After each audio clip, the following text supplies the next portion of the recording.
बाकी सब भगवान से जोड़ना है। जो लोग हमारे सनातनी इधर उधर पीरों पर, मजारों पर, अल्लाह पर चले गए हैं, नाचने वालों पर चले गए, फादरियों पे चले गए, मिशनरियों पर चले गए, जो हमारे हिंदू कन्वर्ट होते जा रहे हैं, बस सिर्फ उन लोगों को घर वापसी कराना। जो दूसरे संप्रदाय के लोग जो हमारे हिंदू मुसलमान बन गए, उन मुसलमान भाइयों को अपने ही हिंदू धर्म में कन्वर्ट करना पर्चा तो बहाना है। वास्तविक सच्चाई तो यह है कि उनको धर्म से जोड़ना है, कर्म से जोड़ना है, मंत्र से जोड़ना है, पुरातत्व से जोड़ना है, हमारी संस्कृति से जोड़ना है, माता पिता की जो सेवा बताई गई है उस पर जोड़ना है। और बताया गया कि संतों गुरुओं के पास जो भी काम करो पहले उनसे पूछो, फिर उस काम को करो तो आपको आशीर्वाद मिलेगा। माता पिता से कोई काम करके पूछो तो आशीर्वाद मिलेगा। आज का युग ऐसा हो गया कि लोग पढ़ लिख ज्यादा गए हैं तो अपने आप को भगवान मान लेते हैं और काम चालू करते हैं, बीच में अटक जाते हैं तो फिर फड़फड़ाते हैं, फिर भगवान आधार फादरी फादरी उसमें विराजमान है। कोई एक परिक्रमा दे ले आनंद हो जाएगा, बाकी बिहारी विराजमान है, कोई पर्चा लिखते हैं उनका कि आप आओ, जो है वो तो लोग आते हैं, अपने आप आते हैं, उनकी श्रद्धा है। और जो भी गिरिराज जी आता है, दर्शन करता है, उसके काम हो जाते हैं। अवध सरकार बालाजी में आते हैं। एक सबसे बड़ी महत्वपूर्ण अवध सरकार बालाजी की है भारत 24 के समस्त दर्शकों को ये बताना चाहूंगा कि यहाँ कोई धाम बनाया नहीं गया है, यहाँ कोई क्रिएटिविटी नहीं करी गई है, यहाँ कोई बहुत ज्यादा फौज फाटा नहीं है कि बंदूक वाले हों, गार्ड हों, ये हों, वो हों, हम बहुत बड़ी व्यवस्था में है, नहीं। सीधे साधे शास्त्री हैं, जो समझ में आता है वो लिख देते हैं। भागवत कथा के माध्यम से लोगों को सनातन से जोड़ते हैं। पर्चा तो एक बहाना है, वास्तविक हमने ये आर्टिफिशियल नहीं बनाया जो हमारा धाम है, हाय राम, हम चमत्कार कर देते हैं। हम कुछ नहीं करते, करने वाले गिरिराज जी हैं और करने वाले अवध सरकार बालाजी हैं। जो वो करते हैं वो करा लेते हैं, वो जो उनकी इच्छा होती है सो करा लेते हैं, जो उनकी इच्छा होती है लिख देते हैं, नहीं इच्छा होती नहीं लिख देते। कई लोग यहाँ इतने इतने प्रश्नों को लेकर के आए होंगे कि जरूरी नहीं सब प्रश्नों को हम लिख दें। और बड़ी महत्वपूर्ण आपके दर्शकों को ये बताऊं कि हम यहाँ किसी से 1 रुपए भी शुल्क नहीं लेते। क्यों नहीं लेते? कोई आएगी साहब हमारा पर्चा बनाओ, तो भैया तेरी अर्जी नहीं लगी, बाकी दादागिरी बनाओ तो बनाए क्यों? हमने तेरे से कोई कर्जा तो नहीं लिया, कोई पैसा तो नहीं लिया, हमने तेरे से कुछ बुलाया तो नहीं कि तू आ जा। तेरी श्रद्धा थी, आप आए, आपका बहुत स्वागत है, चाय पानी पियो, हमारे आश्रम में कूलर पंखा लग रहे हैं, जो हमसे सुविधा है वो हम आप दे रहे हैं, बैठावे की सुविधा दे रहे हैं। आप बैठो, धैर्य धारण करो, 1 आध 2 दिन में 3 दिन में आपको नंबर आवेगा और हम जो है आप लिख के बताएंगे आपकी समस्या ये। और आगामी तो हम अभी लिखना भी बंद करने वाले हैं। आगामी हम ऐसा दरबार लगाने वाले हैं, भक्त आया, हाँ भाई क्या समस्या है बोल, कि गुरुजी ऐसी ऐसी समस्या हो गई, हमें समझ में आएगी, अच्छा ऐसा है, एक काम करना, ये चीज खा लेना, ये चीज इस्तेमाल कर लेना, ये मंत्र का पाठ कर लेना, जा तेरा पर्चा, ऐसे करने वाले हैं हम। उसके भाग्य का लिखने वाले नहीं है आगे भविष्य में कि तेरे साथ क्या हुआ था। वो लिखने से हो क्या जाएगा कि क्या हुआ था, अब हो क्या रहा उस पर हमें ध्यान देना है कि इसका कल्याण कैसे होगा। आगे हम मंत्र विधा से काम करने वाले हैं कि मंत्र देंगे, इस मंत्र को जाओ, आपकी समस्या सॉल्व हो जाएगी। इस प्रकार से आगे का दरबार आपको देखने को मिलेगा जी। अभी तो आप देखने को मिलेगा कि जिसको उठाएंगे उसका पर्चा बन जाएगा जी। महाराज जी, इस तरीके से देखा जाए और भी बागेश्वर धाम के नाम से पर्ची बनती है, क्या आप मानते हैं इस तरीके से आपकी और उनके कंपैरिजन किया जाए तो क्या?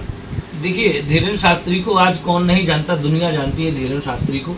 और शायद अगर उन्हें दुनिया जानती है तो उनके स्वभाव से जानती है, उनके पर्चे की चर्चा से जानती है। जब तक पर्चा नहीं था तो उनका कोई चर्चा नहीं था, पर्चे की चर्चा से ही जानते हैं। तो लोग शायद ऐसा समझ बैठते हैं कि चमत्कारी महात्मा है। जैसे आज मैं ये अनाउंस कर दूं कि मेरे कपड़ों को जो भी छू लेता है वो करोड़पति बन जाता है, तो हो सकता है मेरे तन पे कपड़े ही ना बेचे, लोग छू के और फाड़ के ले जाएं। तो ऐसा जो है ऐसा होता है। हालांकि ये अंधविश्वास है, बिल्कुल टोटल अंधविश्वास है। आपके कर्मों का फल आपको मिलता है, हम कुछ नहीं करते। दादा महाराज, परदादा, जो गिरिराज जी बैठे हैं, 7 कोस में जो गोवर्धन नाथ बैठे हैं, बालाजी जो बैठे हैं अवध सरकार, वो आपकी मनोकामना पूरी करेंगे। हम इसी बात को कहते हैं, भागवत सुनो, राम कथा सुनो, और वहाँ अगर दरबार हो तो 2 4 10 पर्ची 20 पर्ची आप लिखवा ले जाओ। अगर आपको समस्या है तो आपको लाभ हो जाएगा। बहुत अच्छा काम कर रहे हैं धीरेन्द्र शास्त्री को साधुवाद, हमारी तरफ से बहुत बहुत प्यार, बहुत बहुत साधुवाद। और आशीर्वाद देने की जगह आशीर्वाद, लेने की जगह ले सकते हैं, देने की जगह दे सकते हैं जी। महाराज जी, चाहेंगे कि हमारे भारत पूजा किसी भक्त का खोल के दिखाएं, लोग अपने भक्तों को देखिए, इतने सारे पर्चे जो है हैं, आप ही से कहूंगा मैं, आप ही भारत 24 के व्यक्ति किसी भी एक व्यक्ति को उठा लें। अच्छा, ये चीज आपसे और कहूंगा, मैं कोई काम जब लिखता हूँ ना, पहले लिख लेता हूँ और फिर पूछता हूँ। ये बात आप देख लेना और समझ लेना। मैं पूछता हूँ, हाँ भाई क्या समस्या, पहले लिख लेता हूँ फिर दिखाता हूँ। कई बार ऐसा होता है कि माइंड रीडर, या जैसे हम न्यूज नेशन में कहे कि नहीं साहब आप पूछ लेते हैं, कई भक्त कहते हैं आपने पूछा, तो हमारा काम ही है आपसे पूछेंगे। आप बदल गए तो हमने लिखा आपका नाम प्रवीण है, और आपने कहा मेरा नाम तो साहब अशोक है। आप बदल गए तो हमारा तो पर्चा यहाँ झूठा पड़ जाएगा, हमारी तो नाक कट जाएगी, हमारी तो बेइज्जती हो जाएगी। अरे हमारी बेइज्जती छोड़ो, हमारे भगवान हमारे आराध्य देव की बेइज्जती हो जाएगी? नहीं होगी। आप बताओ।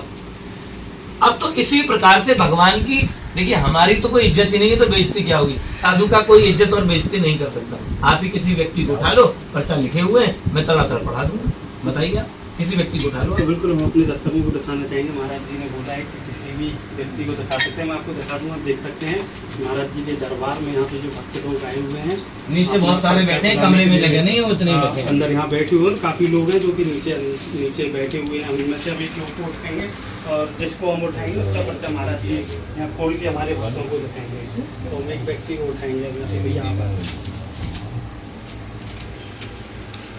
देखेंगे महाराज जी। बताएं, एक मिनट जी, बताइए। और डकारें आती हैं, वो क्यों आती हैं, इसका कारण जानना चाहता हूँ मैं। सवारी आती है, कई मंदिर में जाता हूँ या अपने किसी जागरण प्रोग्राम होता है वहाँ जाता हूँ तो सवारी आती है पर खुल के नहीं आती है, इसका कारण मैं जानना चाहता हूँ। और स्वप्न में सोते समय बहती नदी और मंदिर और देवी देवताओं के आदि दर्शन होते हैं मेरे को, मैं इसका भी कारण जानना चाहता हूँ। कुछ दिन पहले मेरे नाम से आवाज़ लगती थी, सुबह जगाते थे। वो कौन है जो सुबह 4 बजे मेरे को आवाज़ दे के नाम लेके जगाता है, तो इसको भी जानना चाहता हूँ। घर पर पाठ पूजा सारी होती है, मंदिर है, उनमें भी जानना चाहता हूँ कि उसमें कौन कौन सी शक्ति विराजमान है। और एक मैं ये मुझे जानना चाहता हूँ कि 5 वर्ष पहले मेरी औरत वाइफ खत्म हुई थी, तो उसका कारण जानना चाहता हूँ। यही मैं चाहता हूँ बस है। ये तो पूरी पुराण है।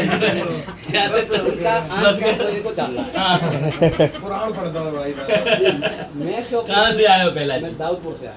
दाऊदपुर कहाँ पड़ता है? दाऊदपुर से आगे 25 किलोमीटर आगे। अब आप देखिए, आपके सामने देखिए, इनका नाम प्रहलाद है। पर्चा, जय श्री राम में पर्चा लिख करके लाए। प्रहलाद को डकार आती है, शक्ति पत्नी मरी, शरीर में कोई शक्ति आती है?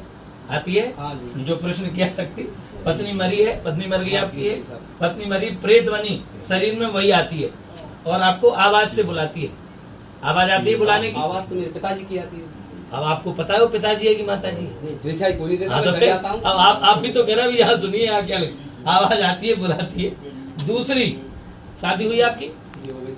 दूसरी शादी हुई है, सही रहेगी, घर में बस सही रहेगा, सब कुछ सही रहेगा, भगवान की कृपा रहेगी। शरीर में दिक्कत सवारी की है, आशीर्वाद है, लाभ होगा। बालाजी सरकार की जय।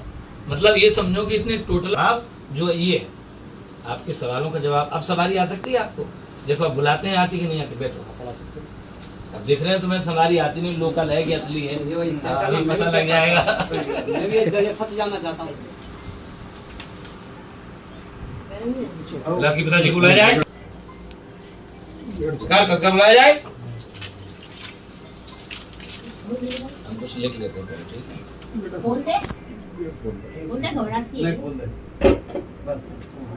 तत्काल बुलाया जाए, तत्काल इसके प्रहलाद के शरीर में। बेटा ये बाहर फोन दे देना पंडित जी, बेटा बाहर फोन दे देना पंडित जी को, छोटे से पंडित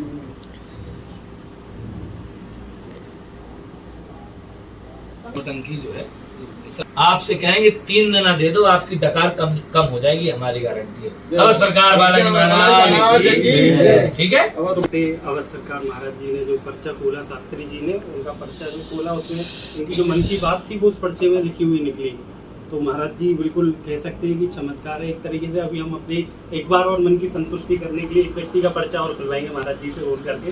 महाराज जी मंत्र लिख दें हम जी।